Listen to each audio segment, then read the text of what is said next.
For the past couple years, I have heard about the Logitech Performance MX mouse being one of the best mice for productivity. Just how great it was and how comfortable it was and how most people wanted it for productivity. But I never really got my hands on one. So when Logitech agreed to send me their new MX Master mouse, the kind of sequel or predecessor to the Performance MX, I was really excited to check it out.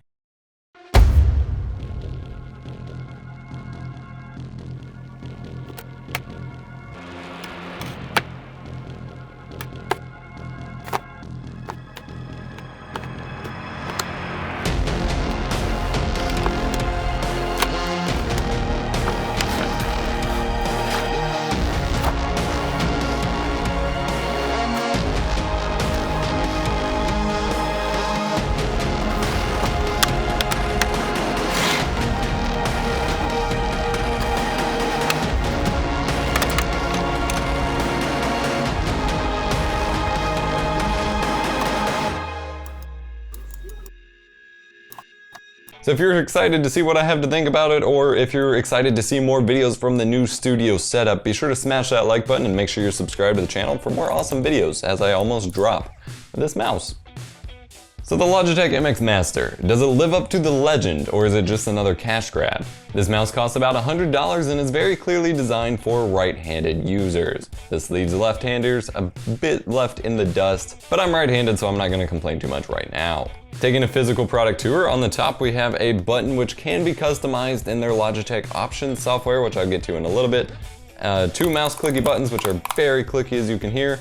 A scroll wheel, which pivots between normal scroll and infinite scroll. And that's about it on the top. On the left, or on the right hand side, you just have a nice little textured grip.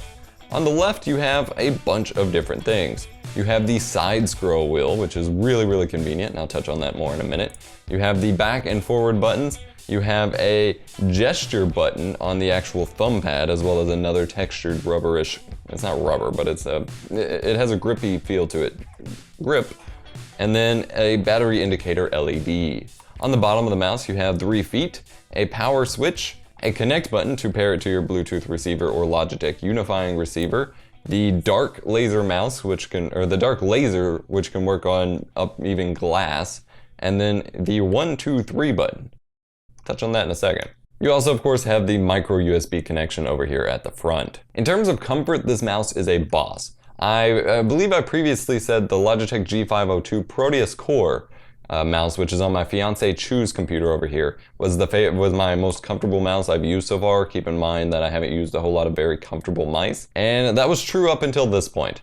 And while my main driver has been my SteelSeries Sensei Wireless, it's not the most comfortable mouse in the world. It's just a quick and easy wireless gaming mouse. This one has the ergonomics of a god. It is just super comfortable. My only complaint about the comfort is my pinky is kind of left out hanging here, and so sometimes it falls onto the mouse pad, which to some people is a problem. For me, I never really noticed because I have a hybrid of a claw and palm grip, so I'm always like squeezing the side of the mouse anyway, so it ends up working out. But the main surface that your hand grips on is quite grippy, the texture makes it easier, and it just overall fits my hand perfectly.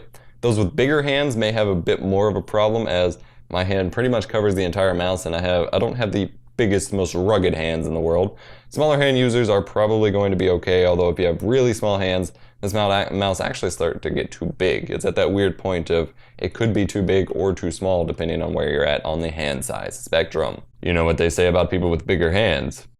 They have a lot of trouble finding good mice.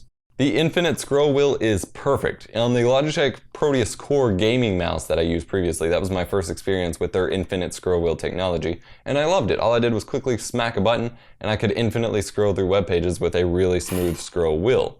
However, with this one, it works in a bit of a different way, and I think they got it just right. So instead of having it just be one or the other, which you can do with this top button if on the default setting, as you can switch it between pivot scroll and infinite scroll. But what they actually have it do if you leave it on default is that it automatically detects when you're scrolling really fast and lets it go for infinite scroll, and then it'll lock it up once you've gotten to a certain point. So if I'm scrolling through a big web page, I could either scroll really slow, or I can just hit it and it's gonna catch it and just send the infinite scroll wheel and get where I wanna go.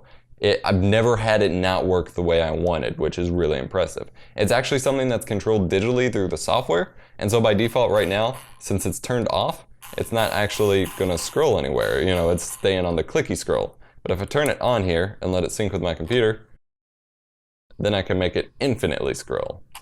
It's controlled in the software, and in the software you can actually tell it whether or not you want the default to be the infinite scroll or the clicky scroll. I have it on clicky scroll just so I don't wear the bearings out whenever it's off by accident. The side scroll wheel is actually insanely convenient. I was pretty freaking close to getting an Apple Magic Mouse for my computer soon, simply because it has the multi-gesture functionality to where I'd be able to scroll side to side in my timelines in Adobe Premiere Pro, because there's no real way to do that in a convenient way without having a side scroll wheel.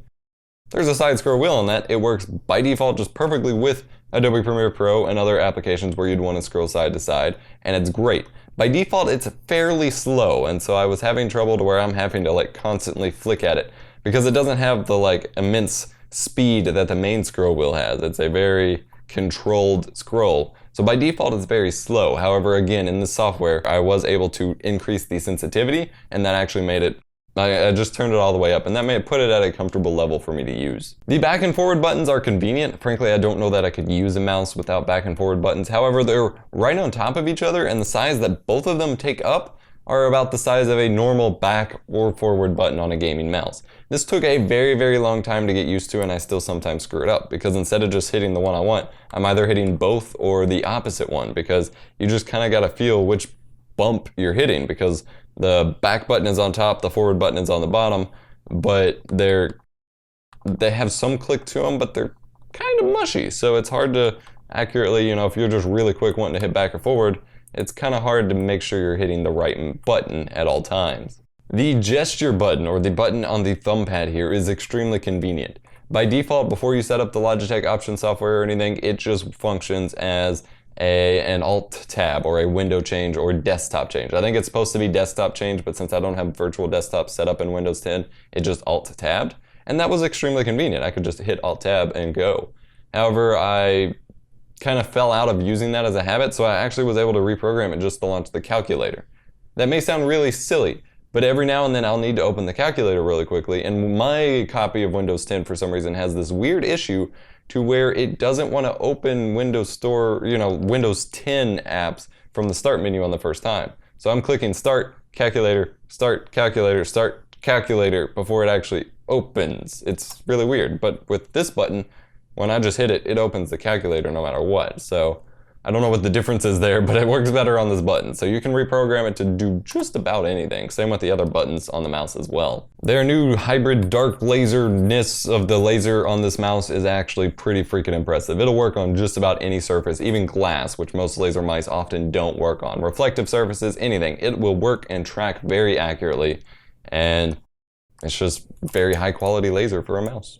It's wireless, which is always great because I'm tired of having wired mice. I can't make them work in my setups anymore, and I have too many wires everywhere else anyway. So it's wireless, and that's great, and I've never noticed any input lag, response time increase, or anything. It's super responsive, super fast, and being wireless is great. However, I've had some trouble with their unifying receiver because their little unifying receivers are all super tiny. I don't know if it's because I have some big metal file cabinets in my setup or what, but if I'm more than a few feet away from the receiver with the mouse, I've ran into some trouble to where I stop getting a signal accurately. And so I'm using a USB extender to run it up pretty much within a couple feet of the mouse in order to make sure I have a strong signal. I've also run into this with like my PS4 controller that's maybe 2 feet away from the PS4, so I don't entirely know what's going on, and that may not be, you know, on this mouse, but that was present both at my original setup before I moved and now, so I don't entirely know what's causing it. The battery lasts an insanely long time. I've probably had this mouse for probably like a month now, I want to say, and I've only charged it twice, including when I first got it. When I first got it, it already had some charge on it, so I just used it, and it lasts for like 10 days on what came on the mouse, and I've only charged it once since. So that's been pretty impressive. They claim a 40-day battery life, but that's based on like 6-hour-a-day usage and stuff like that, and I use it probably a lot more than that, so I can't exactly give a day estimate, but it lasts an extremely long time. However, when you do have to plug it in, unfortunately it comes with a fairly small USB cable, and that means that you're not going to get a whole lot of use out of it while it's charging, because unless you just sit like right on top of your computer or you're on a laptop or something, and having it come out the front and run somewhere, like it'd be pretty awkward to use while charging.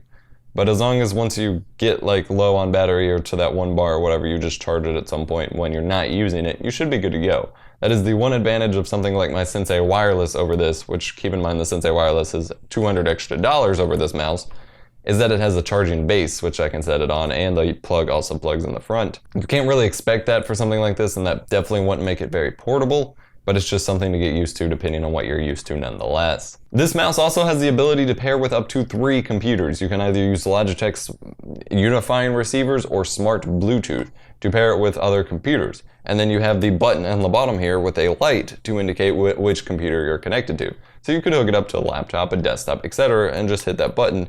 And so that way you can take it with you on the go and things like that. Pretty convenient, not necessarily something I would use per se, but very convenient feature nonetheless. The default pointer speed or DPI setting, as far as I know, for this mouse is fairly slow. I want to say it felt like 800 DPI, somewhere in that range, and I'm used to very high DPI mice for gaming. And I understood that it would be a lower DPI just for a productivity mouse anyway, but it was very slow. And after a couple weeks of really having to like pick it up and move it around, I finally checked out their website for their Logitech options software, which I did not know about beforehand. And it turns out in that software, which I've now mentioned a couple times, you can do pretty much anything. You can increase the DPI or this pointer speed sensitivity, so I increased that all the way up to the max. And it does feel like a DPI increase rather than mouse acceleration, as far as I can tell. You can reprogram the buttons, increase the side scroll sensitivity, etc., which is really nice and convenient. I don't know, I wish that was maybe included as part of the driver software instead of being something I had to go look up. But maybe I just didn't pay attention to something that told me about it. That's very possible. I have a bad habit of doing that. But the software is very convenient, and maxing out the DPI to what I believe is 1600 felt a lot better, and I'm not having to pick it up anymore, and it feels a lot more comfortable. Still very accurate, still very precise, but a lot faster for me. Now I know someone's always going to ask this, so a question of, is this mouse good for gaming? Like, you could definitely use it for gaming, because you can use any mouse for gaming, and its comfort would certainly mean that you're going to be able to play for a long time without your hand getting tired, which is a good thing. However, certain things, like the back and forward buttons being so close together and easy to confuse, means that you're not going to get the same precise, for me, I always use melee and reload on the back and forward buttons of my gaming mice. Well, I'm going to always be hitting the wrong button on this mouse if I were going to try to game with it. And whatever you have programmed on this thumb button, if you start getting really aggressive and hit it, and by default that's Alt-Tab, could really screw you over into the game. So while yes, it'd be great for your games, and it doesn't have the highest DPI, but for most gamers it would be alright, the back and forward buttons would be easy to confuse and potentially screw you up if you plan on actually mapping controls to those buttons. Something that's not easy to confuse is our Patreon campaign. Contributors to our Patreon campaign get early access to all of our videos across all of our channels, our tech reviews, our gaming videos, our vlogs, etc. And they get priority slots in our Q&A sessions, live broadcasts. They get special behind the scenes look at certain things, as well as just scrapped video projects or something, whatever I share that I'm not sharing publicly, patrons get access to, as well as early access to the videos. So if you're interested in joining our wonderful circle of patrons, check the link in the description below. It would help us out a lot and help us continue to bring these videos to you. Overall, the Logitech MX Master is a very badass mouse. If the Performance MX was anything as good as this mouse, I do see why it was so highly praised. It now takes the title for the most comfortable mouse I've used, and potentially the best performance and just overall value for the money. It's only $99, which to some people is quite expensive for a mouse, but as someone who's used now $200 to $300 mice and $150 mice that are all specialized for gaming, seeing this as just a productivity mouse that does what it's supposed to and doesn't make any sacrifices for only 99 bucks, that's a pretty good deal. Another pretty good deal would be if you subscribe to the channel and smash that like button for more awesome videos. My name's been Adam Rapos Fox. I do hope you enjoyed this video, and otherwise I will catch you in the next one.